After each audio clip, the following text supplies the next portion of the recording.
Une fusillade lors d'une fête dans le Colorado dimanche a fait 7 morts. La police a déclaré qu'une des victimes célébrait un anniversaire. Des enfants et des membres de la famille étaient là aussi lorsqu'un homme est entré et a commencé à tirer. La police dit que l'assaillant fait partie des morts. Il aurait retourné l'arme contre lui-même à la fin.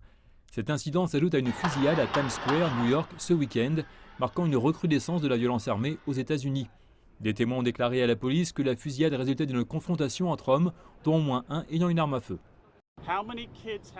Combien d'enfants faut-il abattre avant de prendre cela au sérieux? Nous venons d'avoir un homicide commis sur un enfant d'1 an cette semaine. Combien d'enfants doivent encore être abattus avant que l'on prenne conscience que les mauvaises politiques ont des conséquences? Nous avons besoin de mesures et de politiques concernant les lois pour avoir des conséquences sur les arrestations. La ville de New York a connu une augmentation du nombre d'incidents de fusillade au cours de l'année en hausse de 83% par rapport à la même période l'année dernière. Des poussées similaires ont été signalées dans tout le pays. The Gun Violence Archive, un groupe à but non lucratif, dénombre 147 fusillades de masse à la mi-avril de cette année. Le président Joe Biden a qualifié la violence armée de gêne internationale.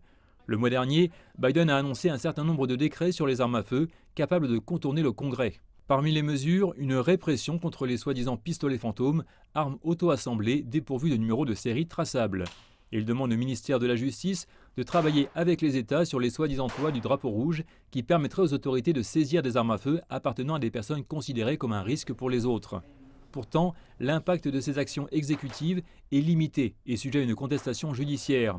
Alors que les efforts visant des mesures plus larges, tels que le souhait de Biden pour une interdiction des armes d'assaut, ils restent fermement contestés par les républicains qui soutiennent que de telles actions empiètent sur les droits légaux des citoyens à la légitime défense, tels que définis dans la Constitution.